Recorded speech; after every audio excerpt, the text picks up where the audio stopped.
माऊली माऊली माऊली आहे ना संतश्रेष्ठ ज्ञानेश्वर माऊली यांचा हा पालखी सोहळा पुणे या ठिकाणी. तर आळंदीवरून 8 तारखेला निघाला आणि पुणे इथून 11 तारखेला आपला सासवड या ठिकाणी जाणार आहे.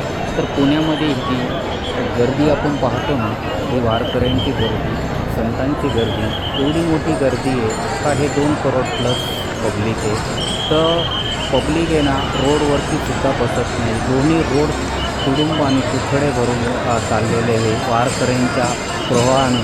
वारकऱ्यांचा प्रवाह जसा आहे ना, एवढा सुंदर असा प्रवाह दिसतो आहे आपल्याला त्या वारकऱ्यांचा. संतश्रेष्ठ माऊली यांचा जो पालखी सोहळा, हा सोहळा म्हणजे हा आपल्याला वर्षातून एकदा सोहळा येतो. हा सोहळा एवढा सुंदर सोहळा आहे ना, या ठिकाणी जर पाहिलं ना तर आपल्याला हा सोहळा पाहण्यासाठी आहे ना एवढे पब्लिक जमा होतात. पुण्यातले पण भरपूर पब्लिक येत असतात, आजूबाजूचे पण पब्लिक भरपूर असतात पुणे या ठिकाणचे हा सोहळा पाहण्यासाठी. तर आपण हा सोहळा आपल्या माझ्या या यूट्यूब चॅनलवरून, माझा यूट्यूब चॅनल जो आहे तो बाळू भोर, त्याला सबस्क्राईब करा, लाईक करा आणि असेच नवीन नवीन व्हिडिओ पाहण्यासाठी तुम्ही मला प्रोत्साहन द्या. तर मी आता जो आपल्याला जो सोहळा दाखवत आहे त्या ठिकाणी जो हडपसर या ठिकाणावरून हडपसर या ठिकाणावरून तुम्हाला आहे ना जो पालखी सोहळा दाखवत आहे तो माझ्या ज्या मोबाईलच्या कॅमेऱ्याच्या माध्यमातून. तर तुम्हाला जो पालखी सोहळा दिसत आहे हा एवढा मोठा पालखी सोहळा आहे का तुम्ही पाहताय. जो बाजूने लोक चाललेत आणि मधूनही दिंडी चाललेली आहे. प्रत्येक दिंडी ही एकमेका एक मागे चाललेली. त्यांचा अजून एक आनंदाचा दिवसच असतो. एखादा दिवस कसा असतो, प्रत्येक वारकऱ्यांचा दिवस हा आहे ना आनंदाचा असतो. पण एक ज्या वेळेस पंढरीची यात्रा, ज्यावेळेस आपल्या पांडुरंगाला भेटायला जायचं असेल, माऊलींच्या पादुका जायच्या असेल, त्यावेळेस एवढा सुंदर सोहळा असतो त्या ठिकाणी. तर आपण पाहू शकता माऊलींचा हा जो रथ आलेला आहे तो भक्तांनी आहे ना दुमदुमलेला आहे. चारही बाजूनी भक्त आहे, मध्ये पोलीस लोक आहे. जसं आपल्याला जो एक झेड प्लस जसं म्हणतो ना, झेड प्लस सुरक्षा, ही भक्तांची झेड प्लस सुरक्षा माऊलींना दिलेली आहे. माऊली हे भक्तांच्या सुरक्षेमध्ये आहे ना आपल्या पांडुरंगाला भेटण्यासाठी चाललेले आहे एक माऊली. आपण पाहताना तर माऊलींच्या ह्या कडक सुरक्षेला हे भक्तांची ही लाट आहे. हे सर्व भक्त आहे, वारकऱ्यांची लाट ही माऊलींची सुरक्षा करत असतात. माऊली एवढे आणि त्यातल्या त्यात जो बैल, जो राजा जोडी असते बैलांची, ती माऊलीचा रथ ओढवते. ते सुंदर असं त्यांचं नशीब म्हणायचं. तर आपण पाहतो या ब्रिज खालून जाताना येणं एवढे सुंदर आणि लोकांनात गर्दी जर पाहते ना आपण, हे भयंकर गर्दी, महासागर आपण म्हणतो एक वारकऱ्यांचा महासागर आलेला आहे. जसा एक सागर आला तशी अनेक नद्या तशा मिळतात, अनेक नद्या मिळून जो सागर तयार होतो तसं अनेक हे वारकरी मिळून जो हा महासागर वारकऱ्यांचा तयार झालेला आहे. तर आपण पाहतो ना ह्या महासागराच्या आहे ना लोटांनी आहे ना आनंदाने आहे ना माऊली आहे ना आपल्या पांडुरंगाला भेटायला चालले. एक वारकऱ्यांचं जे दिंडी असते ती दिंडी मिळूनही एक मोठा महासागर तयार झालेला आहे. हा एवढा मोठा महासागर, एवढे मोठे वारकरी, एवढे मोठे हे जर पाहिला तर हा सोहळा पाहण्याचा आपल्या डोळ्यात आणि आपण पारणेसुद्धा कुठतील डोळ्यातनी पाहून एवढा मोठा सोहळा आहे या ठिकाणी जर पाहिलं तर. हा सोहळा जर पाहिला तर आपल्याला ना एवढा आनंद होईल. कारण काही लोकांना जर सोहळा बघायला भेटत नाही तर आपण आपल्या यूट्यूबच्या माध्यमातून त्यांना सोहळा बघू शकता. हा सोहळा आहे ना सुंदर असा लास्टपर्यंत बघू शकतो. लास्टपर्यंत बघायला तुम्हाला एवढा आनंद येईल. कारण एक दिंडीला कसे हे का चालत असते, नाचत असतात वारकरी जातात एवढ्या लांब. तुम्ही जर आहे ना माझा हा व्हिडिओ लास्टपर्यंत जर पाहिला तर तुमच्या लक्षात येणार का हा सोहळा किती मोठा आहे, कारण किती लांबपर्यंत आहे ना हा दिंडी इथूनही पुढे. कारण एक माऊलींचं एक असं असतं का या ठिकाणी जर पाहिलं तर माऊलींचं आहे ना पब्लिकच कधी संपत नाही लास्टपर्यंत. तुम्ही कधी 24 तास रस्त्यावरती माऊलींच्या ह्या सोहळ्याला पब्लिक असतात.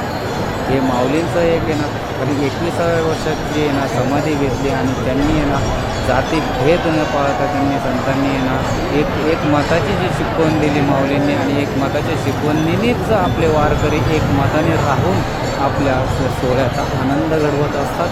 आणि या ठिकाणी जर पाहिलं तर धनाट्य लोक जे आहे ना ह्या आपल्या माऊलीच्या ज्या वारकऱ्यांना आणि अन्नदान रूपाने सेवा करत असतात. त्या ठिकाणी अन्नदान रूपाने जी सेवा करत असतात जर पाहिलं ना तुम्ही तर पहा तुम्ही ते आपल्याला छोटे असे मंडप दिसतील, छोटे वारकऱ्यांना वाटणारे अनेक लोक आपल्याला भले जर पाहिलं ना एक गरीबातला गरीब जरी असला तरी एक पाण्याचा बॉक्ससुद्धा व्हावा, कारण गरीबातला गरीब जरी असला त्याच्याकडे 100-150 रुपये घेऊन सुद्धा वाटतो, कारण एवढं मोठं आहे ना वारकऱ्यांना जो वाढवत असतो ना या ठिकाणी जर पाहिलं तर आपण आपल्या माध्यमातून एखादं जर हा जो सोहळा असतो हा सोहळा आहे ना मी माझ्या माध्यमातून आहे ना तुम्हाला जो दाखवत आहे ना हा सोहळा एवढा सुंदर सोहळा आहे ना, जर पाहिलं ना या सोहळ्याला आहे ना तर अनेक भक्त आपल्या कानाकोपऱ्यातून आलेले जे वारकरी संतगण आणि जे संतगण असतात, वारकरी असतात, साधुसंत असतात, जे आपल्या सोहळ्याला हजर असतात. कारण हा जो सोहळा आहे पुणे ह्या ठिकाणावरून आपल्याला निघालेला आहे तो सासवड या ठिकाणी जाण्यासाठी. कारण एवढी मोठी गर्दी जर पाहता तर सासवड ह्या ठिकाणी जाण्यासाठी आहे ना नक्की रात्र होणार आहे, कारण एवढी गर्दी पाहता आज माझ्या स्वतःच्या आहे ना मी माझ्या स्वतःच्या डोळ्यांनी पाहिलं एवढी मोठी गर्दी आहे. कारण मलासुद्धा उभं राहण्यासाठी आहे ना आणि मलासुद्धा आहे ना कॅमेरा हे करण्यासाठी जागा नाही आहे, कारण एवढा मोठा हा सोहळा असतो ना, कारण एकमेकाला ते कुठलेच असतं त्या ठिकाणी जर पाहिलं तर, कारण गर्दी तेवढी लहान मुलं असतात, छोटी मुलं असतात आणि ह्या गर्दीमध्ये आज हे ॲम्ब्युलन्स दिसते आपल्याला या ठिकाणी जर पाहिलं तर ॲम्ब्युलन्स ही कशासाठी असते, कारण गर्दीमध्ये एखाद्याला काही प्रॉब्लेम झाला बा त्या गर्दीतून काढण्यासाठी पुढे वाटसाठी एक ॲम्ब्युलन्स असते. ही एवढी मोठी ॲम्ब्युलन्स एकच नाही आहे, अशा अनेक हजारो ॲम्ब्युलन्स असतात, हजारो टँकर असतात पाण्याचे. तर माऊलीच्या सोहळ्याला आहे ना वारकऱ्यांची ना सेवा करण्यासाठी हजारो टँकर असतात पाण्याचे, शुद्ध पाणी दिलं जातं वारकऱ्यांना पिण्यासाठी. आणि या ठिकाणी आहे ना वारकऱ्यांना आहे ना आपण जर पाहिलं तर आहे ना वारकऱ्यांना आपण जर पाहिलं तर अनेक म्हणजे ना जे पाण्याचे बिस्लरी पाण्याचे बॉक्स गाड्या भरून असतात. आणि आहे ना जे दानशूर व्यक्ती जे आहेत ना ते भरपूर आहे ना वारकऱ्यांची सेवा करत असतात. एक मंडळ सेवा करतं, अनेक मंडळ असतात, गणपतीचे मंडळ असतात तेही सेवा करत असतो. त्या मंडळांनाही आपण एक आपल्या माध्यमातून आहे ना आपण एक सलाम, कारण मंडळ जास्तीत जास्त आणि युवा पिढी एवढी सेवा करत असते, युवा लोक. कारण मी पाहता युवा लोक जास्तीत जास्त आहे ना पुणे या ठिकाणी आहे ना युवा लोक जास्त सेवा करतात. तर मंडळ जे आहे ना मंडळ हे जास्त सेवा करतं, कारण मंडळामध्ये आहे ना अनेक प्रकारचे आहे ना जे मुली असतात. कारण मुली ज्या आहे ना मुलीसुद्धा आपल्या आहे ना सेवेच्या माध्यमातून भरपूर अशी थोडं खिचडी आज त्या दिवशी तर उपवास असल्यामुळे भरपूर प्रमाणामध्ये ना खिचडीचं वाटप झालेलं आहे. मी सांगतो खिचडीचं वाटप पण झालं आहे. त्याच्यानंतर आपण जो म्हणतो ना ते कुरकुरे वगैरे ते त्याच्या तर गाड्यांच्या गाड्यांचे वाटप चालू आहे. कारण कोणत्याही वारकऱ्याला कधीही उपाशी जाणार नाही या पुणे या ठिकाणावरून असे पुणेकरांचं मत आहे. कारण पुणेकर जे लोक आहे ना एवढे वारकऱ्यांची सेवा करत असतात या ठिकाणी जर पाहिलं तर. कारण वारकरी आहे ना हे आपल्याला आहे ना त्या ठिकाणी जर आहे ना 2 ते 3 दिवस असतात पुणे ह्या ठिकाणी, त्याच्यानंतर वर्षातून 2 ते 3 दिवस असतात. त्याच्यानंतर वारकरी आहे ना आपल्याला जर पाहिलं तर परत नसतात वारकरी. तर या ठिकाणी जर पाहिलं तर आपण आपल्या व्हिडिओच्या माध्यमातून तुम्हाला प्रत्येक वारकरी कसं आहे वरून जे मग मी तुम्हाला दृश्य दाखवतो या ठिकाणी हे दृश्य अप्रतिम दृश्य आहे. कारण वारकऱ्यांचे तुम्हाला वारकरी म्हणजे पब्लिक किती आहे तुम्ही पाहू शकता, वारकरी किती आहे हे पाहू शकता तुम्ही. ना जो माऊलींचा सोहळा कसा असतो, माऊलींच्या सोहळ्यामध्ये काय असतं, किती काय असतं हे तुम्ही पाहू शकता या ठिकाणी जर पाहिलं तर. माऊलींचा सोहळा एवढा जबरदस्त असतो. कारण माऊलीचा सोहळा तुम्ही जर पाहिलं तर कसे हे टाळ मृदुंगाच्या याच्यामध्ये वाजत आपला माऊलींचा सोहळा चाललेला असतो. आपले एक आहे ना अभंग म्हणत थोडे गाणी म्हणत चालत असतात या ठिकाणी. पाहिलं प्रत्येकाच्या सफेद व्हाईट सफेद पब्लिक व्हाईट त्या महिला वारकरी भरपूर प्रमाणात दिसतात आपल्याला या ठिकाणी. आपण जर पाहता त्या वारकऱ्यांचा सोहळा, कारण आज माझ्या माहितीप्रमाणे एक मी सांगतो, आता तुम्ही जर मी माझ्या व्हिडिओतून जर पाहता लास्टपर्यंत एकही सारखा व्हिडिओ स्किप नाही आहे, सारखा व्हिडिओ चालू आहे. त्या व्हिडिओमध्ये तुम्हाला प्रत्येक वारकरी सारखा लाईनीमध्ये चालताना दिसत आहे बघा. या ठिकाणी. इथे वारकऱ्यामध्ये काही प्रॉब्लेम नाही. किती वारकरी, किती एक महासागर पार एक सुद्धा पुढे गॅप नाही आहे या ठिकाणी. गॅप नसून किती पब्लिक मधूनही चालले, साईडने किती पब्लिक चालले, किती वारकरी. आता हे जर पाहिलं तर एवढं मोठा हा सोहळा असतो पुणे या ठिकाणी पाहिलं तर आपण पुणे या ठिकाणी आत्ता पुणे या ठिकाणावरून हडपसर या ठिकाणावरून तुम्हाला माऊलींच्या सोहळ्याचे दृश्य दाखवत आहे. आणि या ठिकाणी माऊलींच्या सोहळ्याचे तुम्ही दृश्य आपल्या स्वतः तुम्हाला मोबाईलच्या माध्यमातून पाहू शकता. या ठिकाणी एवढं सुंदर दृश्य जे संत श्रेष्ठ सोपानदेव यांचे मोठे बंधू संत श्रेष्ठ ज्ञानेश्वर माऊली, संत श्रेष्ठ सोपानदेव, आदिशक्ती मुक्ताई देवी आणि संत श्रेष्ठ निवृत्तीमाळ हे 4 बहीण भावंड. त्यांच्या 4 बहीण भावंडांचे हे आत्ता आपल्याला यांची जी बंधू भेट म्हणतो ना ही आपल्याला वाखरी या ठिकाणी बंधू भेट आपल्याला बघायला भेटणार वाखरी या ठिकाणावर. तर त्या ठिकाणी सुद्धा एवढा मोठा सोहळा असतो. आपण जर पाहिलं तर एवढ्या मोठ्या सोहळ्यामध्ये तिथे तर एवढं पब्लिक येतं, कारण एवढं पब्लिक असतं तर हा सोहळ्यामध्ये ना कोण काय येतं, कोण चुकतं, कोण कुठे काय असतं. पण हे जे आहे ना कोणाला काही होऊन देणार नाही याची आहे ना हे माऊली सर्व जबाबदारी घेत असतात. कारण माऊली त्या ठिकाणी आहे ना सर्व माणसांच्या रूपामध्ये असतात माऊली. तर माऊली कधीच कुणाला काही करू शकत नाही, होऊन देऊ शकत नाही. माऊली हे आहे ना प्रत्येक माणसाला सुधारण्याचा प्रयत्न करतात. कितीही माणूस येडा असला तरी त्या माऊलींच्या ना रूपामध्ये असतो. कारण माऊलींच्या याच्यात आहे ना तो माणूस माऊली विठ्ठल करीत पुढं आहे ना पांडुरंगाच्या वाटेकडे, पांडुरंगाचे एक पाऊल पुढे टाकत पांडुरंगाच्या वाटेकडे जातात. तो आज या ठिकाणी जर पाहिलं तर हे जे तुम्हाला एक दिसते, हे एक दिंडी दिसते. ही दिंडी तुम्ही आहे ना किती सफेद म्हणजे प्रत्येक वारकरी आपल्या एक सुंदर असा ड्रेसिंग करून आणि कपडे घालून व्यवस्थित आपला पुढे आहे ना पांडुरंगाला भेटण्यासाठी माऊलींची जी पालखी चालत असते, माऊलींच्या ज्या पादुका चालत असतात, पांडुरंगाच्या घेऊन चालत असतात, त्यांचा एक वर्षातून येणारा एक सणच म्हणायचा या वारकऱ्यांचा. कारण वारकरी हे जे आहे ना वर्षभर पांडुरंगाची सेवा करत असतात, विठ्ठलाची सेवा करत असतात, माऊलींची सेवा करत असतात. त्या दिवसाची वाट पाहत असतात. कारण आपल्या ह्या आळंदी ह्या ठिकाणावरून माऊलींच्या ज्या पादुका घेऊन आपण पंढरीच्या वारीला जात असतो. पंढरीची वारी ही जीवनामधून कितीही युवा पिढी असो, युवा पिढीला माझ्या या कृपातून आणि माझ्या या यूट्यूब चॅनलमधून एक सांगणं आहे युवा पिढीनं सगळ्यात जास्त आहे ना तुम्ही आहे ना पंढरीची वारी एकदा करा, दोनदा करा, मग तुमच्या लक्षात येणार. आणि मन लावून करा, पहिलेही मन लावून करा, तुमच्या लक्षात येणार पंढरीची वारी ही काय असते. आणि त्यानंतर तुम्ही आहे ना पंढरीच्या वारीच्या नंतर मग तुम्ही आपल्या समाजाच्या याच्याबद्दल आणि समाजाबद्दल तुम्ही कसं काय बोलायचं बोलणार हे तुम्ही सर्व तुमच्या लक्षात येणार. आणि त्याच्यानंतर तुम्ही सर्व व्यवस्थित आपला आहे ना जो जीवनशैली जी आहे जीवनाचा जे शैलीचा जो जीवनामध्ये आहे ना प्रत्येक तास आणि प्रत्येक वेळ किती महत्त्वाचा असतो हे तुमच्या त्यावेळेस लक्षात येणार. कारण हे तुम्हाला याचं सांगण्याचं माझं तात्पर्य म्हणजे काय युवा पिढीला तुम्ही आहे ना एकदा वारी करा म्हणजे तुम्हाला आपल्या जीवनाचा जगण्याचा अर्थ जीवन म्हणजे काय याचा अर्थ हा त्या वारीच्या याच्यातच तुम्हाला.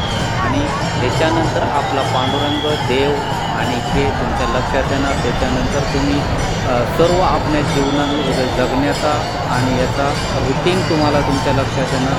आपण आता इथून पुढे आपण आपल्या जीवनाचा रुटीन बसवलं पाहिजे. त्याच्यानंतर आपण आपल्या जीवनामध्ये पुढे कसं राहायचं कसं चालायचं हे आपण बघणार या ठिकाणी. तर ह्या ठिकाणी जर पाहिलं तर तुम्ही आत्ता बघू शकता ही जी वारी आहे पांडुरंगाच्या वारीमध्ये ना जे आपण जर पाहिलं ही माऊलींचा सोहळा, माऊलींच्या सोहळ्यामध्ये एवढे सुंदर सोहळा आहे. आता ह्या ठिकाणी जर पाहिलं ती महिला आपल्या गोल राऊंड मारून माऊली करत आपला एक पाऊल पुढे एक पाऊल मागे टाकतात, आपले एक गोल चक्र चालू आहे. त्यानंतर जर पाहिलं तर एवढं मोठ्या सोहळ्यामध्ये तुम्हाला कोण कसं दिसते, कोण कसं तर पब्लिकच एवढं दिसते का मुंगीवाणी पब्लिक आहे. मुंगी जशी आपण एकामागे एक त्या मुंग्या चालत असतात, एकामागे एक त्याच्या मुंग्या चालत असतात लाईनीमध्ये, तसे आहे ना मुंगीवाणी पब्लिक आहे. आज हे एवढं मोठं मुंगीवाणी पब्लिक आहे तर ह्या पब्लिकमधून तुम्ही पाहू शकता का तुम्ही मला सांगा हे पब्लिक किती आहे. या पब्लिकला आपण काय करू शकतो, किती वेळ झाला आज माझ्या जवळजवळ माझ्या मते 14 ते 15 मिनटं झाले मी एका ठिकाणी उभं आहे, सारखं पब्लिक चालू आहे. कारण मला एवढं तर माहिती आहे, मी दिवसभर जरी उभं राहिलं तर पब्लिक संपणार नाही हे तर मला माहिती आहे आणि तुम्ही पण बघू शकता. कारण हे पब्लिक जेवढे आज पाठीमागं बघा तुम्ही, आता मी तुम्हाला दाखवतो पाठीमागे पहा या ठिकाणी किती पब्लिक, अजून किती पब्लिक, ते पब्लिक पुढे पुढे येणार तोपर्यंत 5-10 मिनटं होतं. कारण पब्लिक जे चालत असं मुंगीगत पब्लिक आहे, मुंगीगत जसे मुंगे आहे ना तर मुंगीगत पब्लिक आहे, मागे तुमच्या मागे आणि सगळं पब्लिक एका लाईनीत आणि शिस्तीत चालत असतात. कधी कुणाला त्रास करून देत नाही असं हे पब्लिक आहे माऊलींच्या सोहळ्यामधलं. आणि माऊलींचा सोहळा हा जो आहे अत्यंत पवित्र असं सोहळा आहे. माऊलींचा जो पवित्र सोहळ्यामध्ये ना आपण ह्या पवित्र सोहळ्याचा आहे ना आनंद घेऊया आणि पवित्र सोहळ्यामधून आपल्याला आहे ना सर्व ज्या काही गोष्टी असतात पवित्र सोहळ्याच्या, तर तुम्हाला पवित्र सोहळा हा आहे ना फक्त माऊलींच्याच रूपाने बघायला भेटणार, माऊलींच्या सोहळ्यात बघायला भेटणार. तर माऊली हे सुंदर सोहळा आहे माऊलीचा. असा सोहळा तुम्हाला वर्षातून एकदा बघायला भेटणार. आणि ह्या सोहळ्यातून तुम्ही जर पांडुरंगाच्या सोहळ्यामधून जर तुम्ही पंढरीपर्यंत चालत गेला तर तुमच्या लक्षात येणार पांडुरंग म्हणजे काय, माऊली म्हणजे काय, आपले जीवन म्हणजे काय आणि त्याच्यावर संत कसे राहतात, संत कसे जगतात, एकसंगती कसे राहतात, जातीभेद तोडून कसे चालतात ते ठिकाणी बघा. हे सफेद जे वारकरी एका लाईनीमध्ये किती आहेत, जवळजवळ हेच 300-300 लाईनीत असते. किती लाईनीत किती पब्लिक आहे, किती पब्लिक आहे मोजू शकत अगणित पब्लिक. जसं आपण म्हणतो ना, मी तर मगाशीच म्हणलो तुम्हाला का अनेक समुद्राला ज्या आहे ना अनेक नद्यां मिळून जो समुद्र तयार होतो त्याला महासागर म्हणतात. तसे अनेक वारकरी आणि अनेक संत मिळून जो तयार झाला आहे तो आहे ना संतांचा महासागर तयार झालेला आहे. संतांचा भक्तांचा भक्त अनेक भक्त संत मिळून जे झालं आहे तो एक संतांचा महासागर, माऊलींच्या संतांचा महासागर तयार झाला आहे. माऊलींच्या सोहळ्यासाठी सर्व संत एकत्र झाले आणि माऊलींचा सोहळा आपल्या एक डोळ्यात पारणे फेडण्यासारखा सोहळा आपण पाहू शकता या ठिकाणी. कारण आपले बरोबर सांगतो हे जो आहे ना जो सोहळा आहे ना तो संपूर्ण सोहळा जर पाहिला तुम्ही हा डोळ्यात पारणे फेडण्यासारखा सोहळा आहे. माझ्या तर मते आहे ना सारखं लाईन पब्लिक चालू आहे, सारखं एक थांबत नाही पब्लिक, अजिबात पब्लिक थांबत नाही. कारण पब्लिक थोडं पुढे चाललं आणि एक पाऊल आपण कसं म्हणतो एक पाऊल पंढरीच्या वाटेकडे चाललेलं आहे. तसं ह्या संतांचा जो आहे ना भक्तांचा जो आहे ना वारकऱ्यांचा जो आहे ना माऊलींच्या जे आहे ना महिला वारकऱ्यांचा जो एक पाऊल पंढरीच्या वाटेकडे चाललेला आहे. आज हडपसर या ठिकाणावर सर्व काही दृश्य दाखवत आहे आणि माझ्या कॅमेऱ्याच्या माध्यमातून हे तुम्हाला जे दृश्य मी दाखवत आहे या ठिकाणी जर पाहिलं तर कितीही तुम्हाला दिवसभर सपोज जर सांगितलं तर लास्टपर्यंत सुद्धा तुम्हाला आहे ना दिवसभर सुद्धा बघायला. कारण माऊली आणि तुम्हाला जर माऊलींचा सोहळा बघायचा तर पुणे या ठिकाणावरून आहे ना जरी सपोज या वर्षी नाही जमलं तर पुढच्या वर्षी तुम्ही आवर्जून या आणि माऊलींचा सोहळा बघा. हा किती मोठा सोहळा आहे माऊलींचा या ठिकाणी. आणि ह्या माऊलींच्या सोहळ्यामध्ये महिला वारकरी हे फुगडी पण खेळतात ते लोक बघायचे. कारण हे जे असतात ना ह्या पूर्ण वारकरी महिलांच्या 4-4, 5-5 जणी एकत्र करून तर आनंदच एवढा असतो याच्यामध्ये ना. कोण काय करत असते या धुंदीमध्ये काही समजत नाही. कारण हा आनंदच माऊलींच्या सोहळ्यामध्ये ना किती जण असतात. माऊलींच्या सोहळ्यामध्ये ना संपूर्ण जे